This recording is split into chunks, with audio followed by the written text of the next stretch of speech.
పశ్చిమాసియాలో శాంతి నెలకొనేందుకు భారత్ అన్ని రకాల సహాయ సహకారాలు అందించేందుకు సిద్ధంగా ఉందని ప్రధాని నరేంద్ర మోదీ తెలిపారు.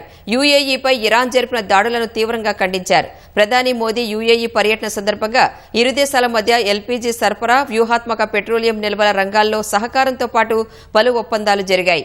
భారత్లో మౌలిక సదుపాయాల రంగంలో $5 బిలియన్ పెట్టుబడి పెట్టనున్నట్లు యుఏఈ ప్రకటించింది.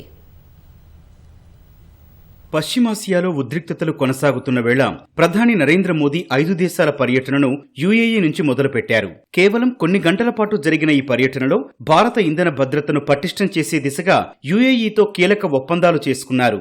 యుఏఈ అధ్యక్షుడు మొహమ్మద్ బిన్ జాయెద్ అల్ నహ్యాన్తో ప్రధాని మోదీ ద్వైపాక్షిక చర్చలు జరిపారు. పశ్చిమాసియా యుద్ధంతో నెలకొన్న పరిస్థితులపై చర్చించారు.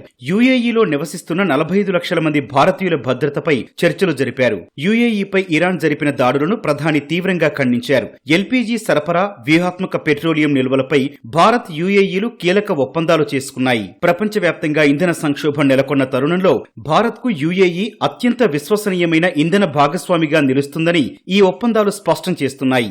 వ్యూహాత్మక రక్షణ భాగస్వామ్యానికి సంబంధించిన నిర్మాణంపై ఇరు దేశాలు ఓ అంగీకారానికొచ్చాయి. గుజరాత్లోని ద్వారకా జిల్లా వాడినార్లో భారీ నౌకా మరమ్మతుల క్లస్టర్ను ఏర్పాటు చేసే ఒప్పందంపై సంతకాలు జరిగాయి.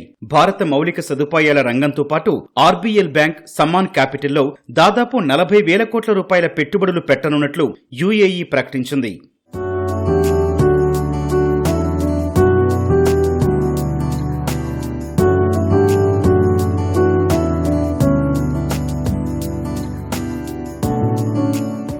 అంతకుముందు 5 దేశాల పర్యటనలో భాగంగా అబుదాబి చేరుకున్న ప్రధాని మోదీకి ఘన స్వాగతం లభించింది. యుఏఈ అధ్యక్షుడు నహ్యాన్ స్వయంగా అబుదాబి విమానాశ్రయానికి వెళ్లి స్వాగతం పలికారు. అనంతరం ప్రధాని మోదీ గౌరవ వందనం స్వీకరించారు. విమానాశ్రయానికి వచ్చి తనకు స్వాగతం పలికిన యుఏఈ అధ్యక్షుడు నహ్యాన్ కు మోదీ కృతజ్ఞతలు తెలిపారు. ఈ మేరకు ఎక్స్ లో పోస్టు పెట్టారు.